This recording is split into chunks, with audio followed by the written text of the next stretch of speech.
Welcome to today's broadcast of North Idaho College Public Forum. The crew is comprised of NIC television students, and your moderator is North Idaho College political scientist Tony Stewart.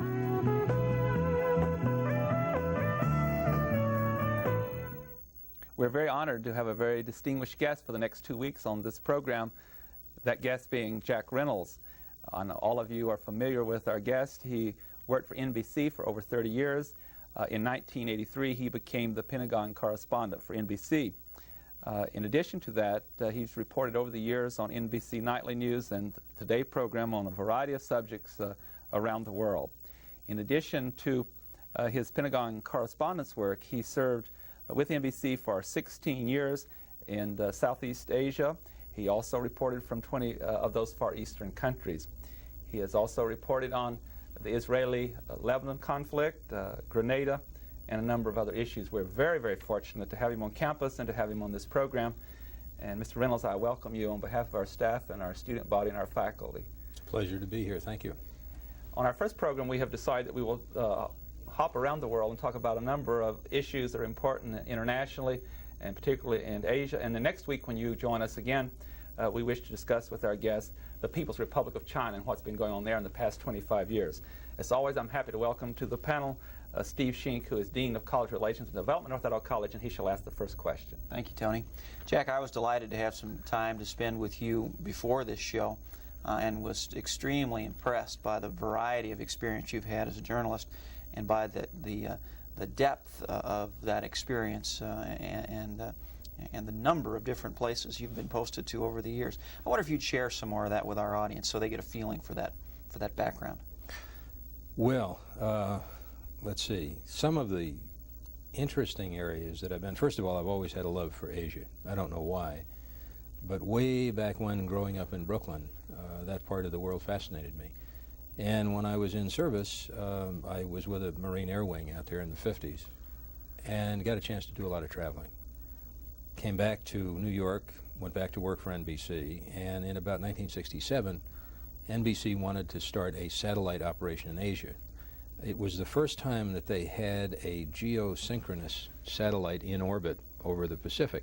You remember in the early days, they had the ones that came over the horizon, and you had to hit that satellite at a particular window, which with the time differences made it very difficult. So at that point, I was in New York, and I was sort of happy producing and running a public affairs department at Channel 4, and Ed Newman and I used to take off each summer and go to Europe and do a whole bunch of shows on a series that I started, which has since been called Speaking Freely, I guess. And Reuven Frank, who was then the president of the news department, came to me one day and said, how would you like to go back out to Asia and start our satellite operation? And that was sort of the beginning. I ended up in Tokyo first, then down in Vietnam for a while running the bureau, back to Tokyo, and then back down to Vietnam for about 13 or 14 months.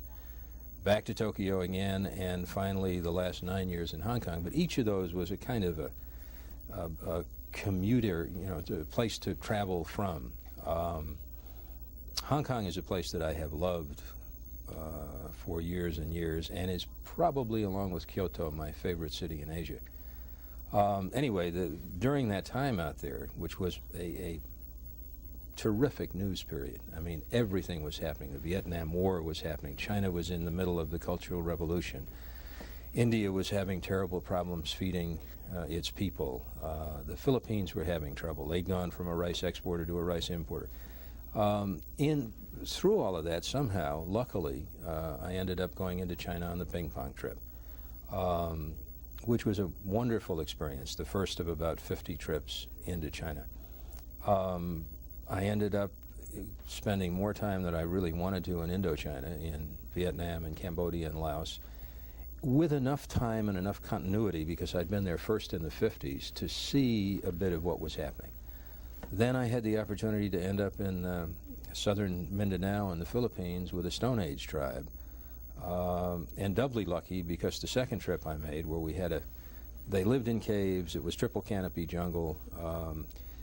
Some of the neighboring tribe had made a platform on a tree of branches and things, probably 4 times the size of that table. And they hovered the chopper. And my cameraman had acrophobia as well as me, and he said, I'm not going to go unless you go. And I said, well, if you go, I've got to go. And so we both went. He went first. I said, if we do that, you go first. I want a picture of me jumping out of this chopper. And we got down to the bottom, had to rappel down a cliff. Obviously, I hadn't brought gloves, so the rope took all the skin off our hands. Got down there and found Charles Lindbergh, and the tribe, more importantly. And after about 3 or 4 days, when Lindbergh finally loosened up and we began to talk, because he had no great love for the press, I said to him late one night over the campfire, I said, what was the craziest thing you've ever done in your life? And he said, coming down on that tree. You wouldn't catch me doing that again. So it was fun. I ended up in the Middle East a couple of times to cover some unpleasantness there. Ended up in Afghanistan and managed to get in with a group of mujahideen who had some Russian prisoners. Ended up in Central America doing stories down there. It really, what it was a continuing education. It was like getting your advanced degree in politics and survival is what it came down to. An amazing career. You've told us a little bit about your love for Asia and where your career has taken us, but what I'd also like to know is, how did you get into that career in the first place? What was your formal preparation, or was it just chance? Well, it's a funny story. I worked at the college radio station for no other reason than I wandered by one day, and they were doing auditioning for announcers, and I went in, and it was kind of fun. We used to have a lot more fun than I'm sure students do these days. I mean, we were always trying to break guys up that were unbreakable, and I remember one guy totally unflappable. I finally got him by doing the following. He was sitting there reading a newscast. I'd done everything. I'd turned the lights out in the studio. I'd stapled his copy to the desk. Nothing worked. Past the control room window, just before I got there, I took a mouthful of milk out of a container, okay, walked to the window, put the straw in my ear and spouted the milk, and we broke them up. I mean, that was the kind of it was an interesting place because Alan Alda was there at the same time, Jack Haley Jr. I mean, it was a fun bunch. Then to make tuition, I mean, to work my way through, I heard of a job at ABC at night as a page. And I went down and took that part-time, and then I heard of another job at NBC, full-time, again as a page. So I was part-time status at ABC, full-time status at NBC, kept the job at the station and carried a full load, and I was a little comatose. I used to fall asleep on the subway train in Brooklyn, and when I'd forget to give the conductor a quarter to wake me up, I'd wake up in Coney Island and have to turn around and start back up to school again. The NBC job turned out to be rather interesting and a lot of fun. The early days of television, Kraft and Armstrong Circle Theater, Robert Montgomery Presents, The Hit Parade, the really Sidney Lumet directing. I worked the first Marty, which didn't have Ernest Borgnine, it had Rod Steiger, and wonderful moments of those days of television. And then went overseas, came back, and on the way back through Saigon, I got involved in an orphanage where kids who had come down from North Vietnam in '54 and had stepped on mines and had their legs blown off, obviously lost their families and so on, bumped into a friend of a friend there, worked in the orphanage for a while. And when I got back to New York, I had decided that I wanted to go into medicine. I found out later that I saved more lives than Albert Schweitzer by staying out of medicine finally. But I worked I went back to pre-med courses at Columbia. I'd gotten my degree in economics. And then I went to work in Bellevue, first in the emergency ward and later in the psychiatric ward. And I think probably I managed to survive so long at NBC because of the good training I got in Bellevue Psychiatric. I mean, that sort of prepped me for the management struggles at NBC. And then ended up at educational television in New York during a foreign policy series, short stint at CBS, and then back to NBC, doing this stuff in New York and taking off with Ed in the summer, and then back to Asia.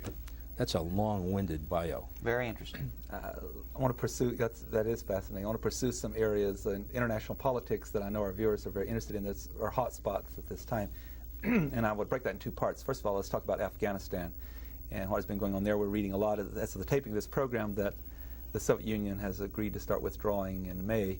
And I wish you would give our viewers, first of all, a little insight to the complexities of that country and the divisions that one finds among the factions in the country. And after doing that, could you give us some insight why the Soviet Union decided to withdraw? That's a tall order. First of all, the Afghanis themselves, there are several languages that are spoken there, including Farsi or Persian, Pashto.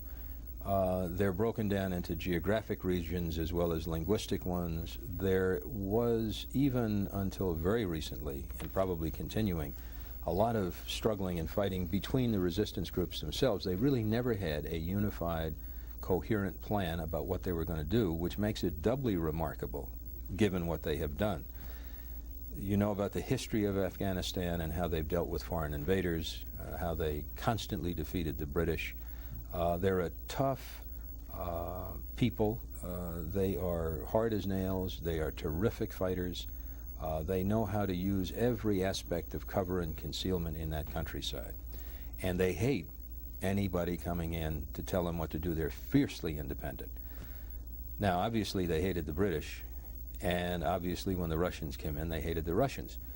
The problem was that their best field commanders were scattered, some in the north, some in the south, some around Kandahar, some up towards the border with Russia. Impossible communications, impossible logistics. Everything came in across the border from Pakistan that they needed. Some, there's a small portion of the border shared with China, some through there. They were desperate for arms and ammunition. When I was there, they were desperate for the Stingers, the heat seekers, because they said their toughest problem was the Hind gunships, and also the close air which the Russians were using. They were suffering very heavy casualties. The Russians had strewn these mines around and things that they dropped like cluster bombs, but the kids would pick them up, play with them, and their arms would be blown off. I was in Peshawar at one point when a guy came in with terrible wounds. He'd been traveling for 2 weeks to get in. Now imagine what that would do to morale if your troops knew that if they were hit, chances were they wouldn't survive. It was one of the problems that the Salvadoran army had. Very similarly, they didn't have medevac helicopters. The time that it took for an American when he was hit in Vietnam to be back to an aid station that would be ready to deal with him was a matter of minutes. In Afghanistan, it was a matter of weeks if they got through. And that gives you some sense of the fiber of these people. In any event, they finally got the heat seekers. They finally started knocking down the Russian planes. Now, some of the Russian units did very well, the Russian Special Forces particularly. And I've got a sneaky feeling that arms depot that was blown up in Pakistan not too long ago, my radar tells me that just might have been a slick operation by Russian Special Forces. I've got nothing to go on except where and what and the timing. You know, Russians pulling out, don't want that ammo to come in, mount an operation, blow it up. In any event, the Pakistanis in the beginning held back a lot of the arms. It was a windfall for the Pakistani army. But the arms began to go in, the logistics began to build up, they began to peg the Russian tactics and take countermeasures against them. The Russians had a lot of conscripts who were sent in there told that they were going to be fighting against everybody but the Afghanis. They found out that was wrong. The Russians began to have drug problems, more alcohol problems, deserters. And it began to turn into an analogous situation to Vietnam. Different in several ways. The Russians had total control of their media. You remember our war was a living room war. The Russians also could send the bodies back to, have them buried in various areas so you didn't have wakes going on in neighborhoods all over the Soviet Union. They, in the beginning, sent in some of the ethnic minority troops that were near the border. They turned out to be too sympathetic to the Muslims. They pulled them back and sent in their more crack troops. In the beginning, they sent in a lot of artillery units and things that don't work well in that kind of terrain and that kind of warfare. At the end, when the Mujahideen started knocking down the gunships and the planes, the Russians were in the cities having difficult times controlling the roads.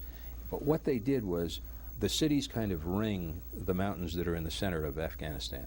And they had their outposts and they defend them, but they certainly weren't out doing any search and destroy missions. There wasn't too much offensive initiative being taken by the Russians, except in certain valleys and places where they knew the Mujahideen were in. They tried to run them up against the back end of the valley. And the Mujahideen generally would escape under cover of darkness or whatever. Now that's the situation there. The future very difficult.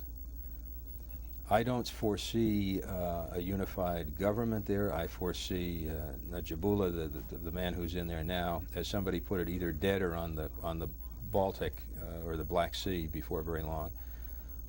What's going to happen with the 2-3 million refugees on the Pakistani border? I'm not sure, but I think probably some of them will go home. There'll be a tremendous struggle for power, and the short answer to the long-winded preceding is that I see nothing much other than chaos there for the foreseeable future.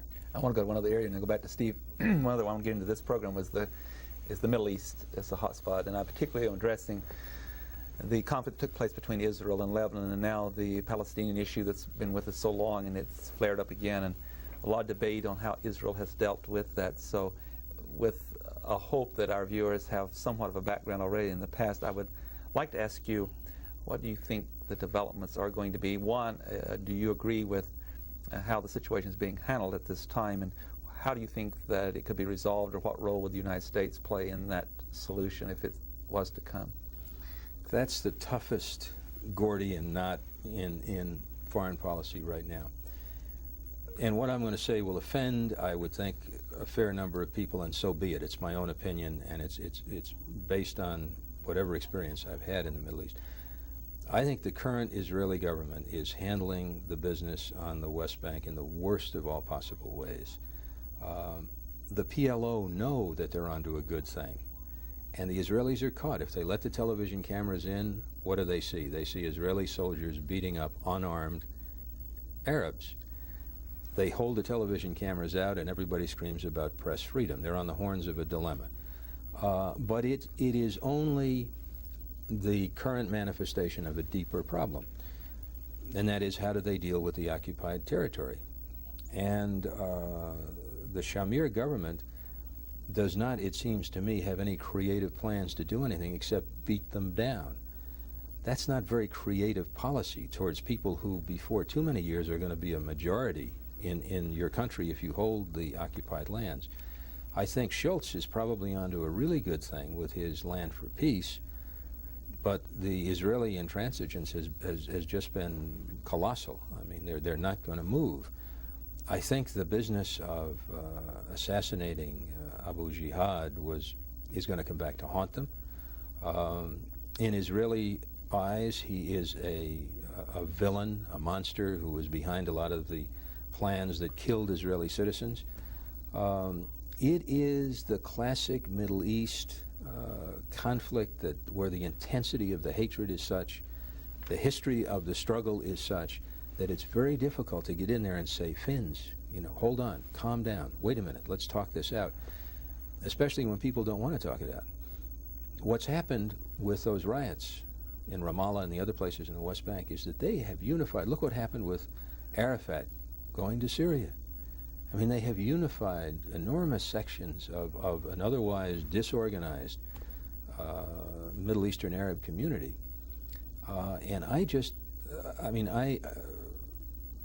am not the one to give governments advice, but it seems to me that if the Israelis identified some of the leaders of the West Bank Palestinians that they could talk to, that they'd do better sitting down and talking than they would going out and beating up. Having said that, one of the problems is they expelled a number of those people, sent them into Lebanon. So who are you left to talk to? It seems to me a very short-sighted policy. And if the Middle East is going to be around for a while, and if Israel is going to be around for a while, and if all of the states around it are going to be around for a while, it seems to me that everybody is busy with short-term agendas. The Israelis think they can squelch this. I don't think they can. The players are so fixed on their immediate goals that nobody is saying, hey, wait a minute, 5 years from now, do we want to still be going through this thing 10 years from now, or do we want peace? But that has been the most elusive, and think of the number of people who have tried to achieve it. Kissinger, now Schultz, with enormous patience and elusive. And if that sounds pessimistic, I guess that's the way I am. Steve? The common denominator in the Arab-Israeli conflict and in the Russian-Afghanistan conflict is Islam. What kind of a role is Islamic fundamentalism playing in those two countries, and is Iran, is the fundamentalist movement that really, I don't know, you can say it had its birth in Iran, but it achieved its zenith in Iran. What kind of a role is that playing? Oh, I think an enormous role, and I don't think any of us know. I don't think the general public knows. I don't think even most generalists in terms of newsmen know enough about the Shiites and where they're coming from as opposed to the Sunnis, enough about where some of these hostilities are coming from, enough about the personalities of the rulers of the various countries. I mean, look at Iran and Iraq. There's a war that has ground like a meat grinder for years. Nobody knows how many people are dead. What are the real issues in that war? People have forgotten that it was Iraq taking advantage of the chaos in Iran that invaded Iran, and then Iran turned around and came back and took, among other things, the Far Peninsula. That just seesaws back and forth. Poison gas. I mean, shades of World War I.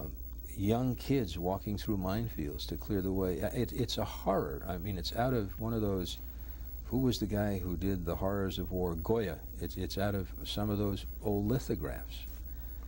Unbelievable and mostly uncovered, except when one of the governments scores a victory and wants some correspondents in for 30 minutes to run them to the front to show them the bodies. And there, of course, you have the ultimate conflict between the Ayatollah Khomeini and whoever's going to succeed him, and the internal conflicts in Iran. Again, we don't know enough about that, really. And this Saddam Hussein and his party, his Ba'athist party in Iraq. I mean, I'll tell you, the best analysis of this whole scene comes out of Israel in a background publication that's put out by an outfit there, where they have their specialists studying it.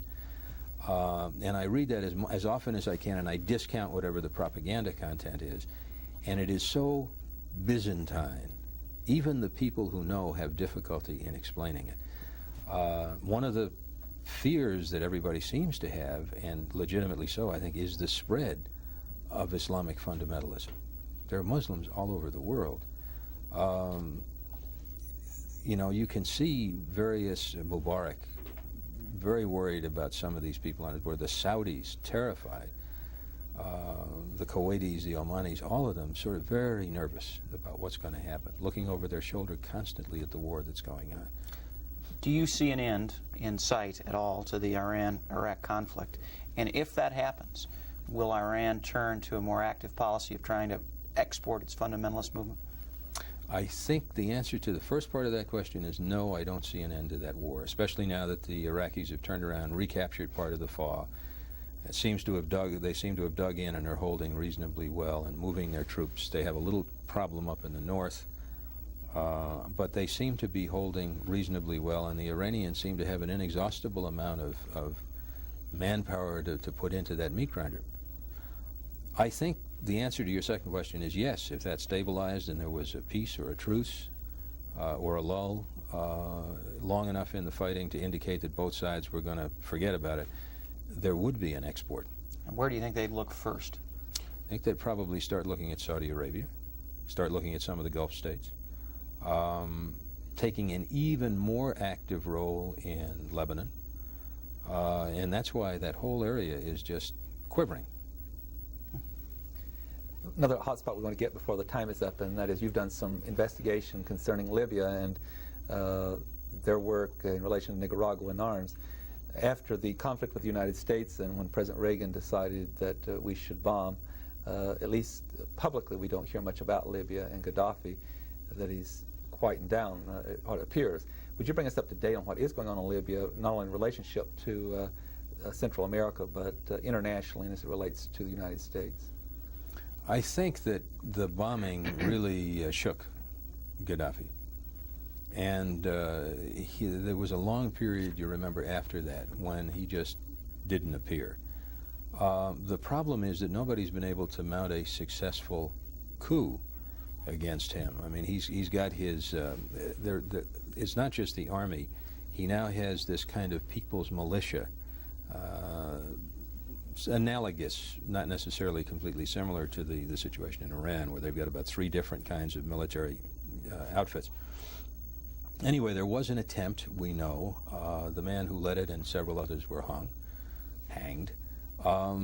Then things went quiet again. He's finally begun to reappear. In fact, absurdity of absurdities, he endorsed, according to the newspaper reports that I read, George Bush the other day. I mean, I've also met him. I met him in Sri Lanka during the Non-Aligned Conference.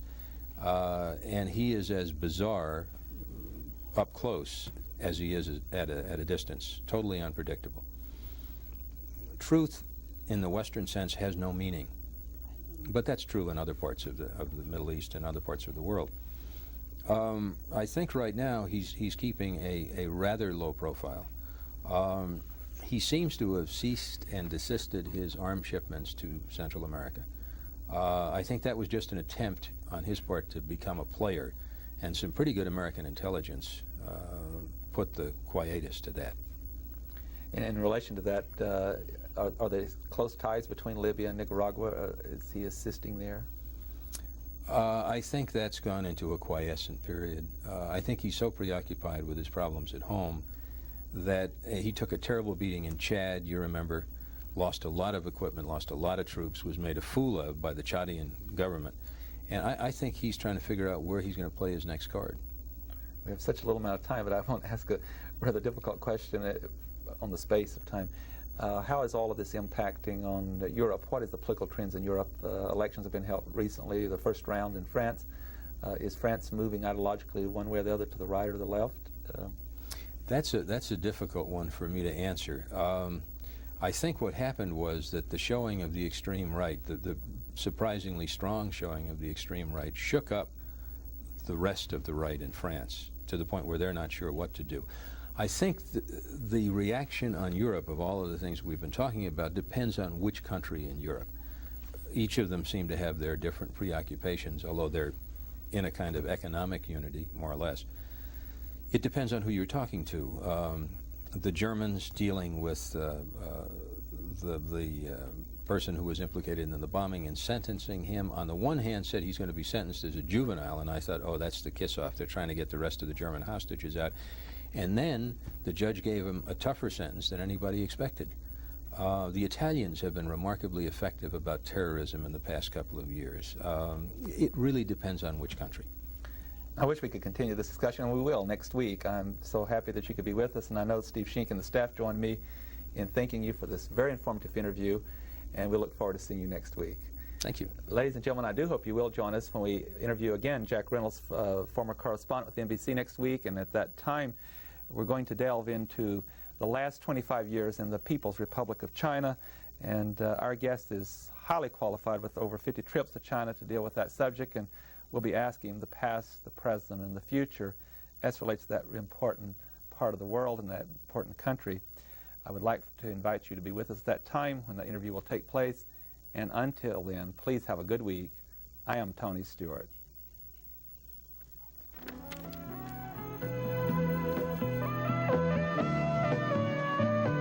North Idaho College Public Forum can be seen at the same time each week over this station.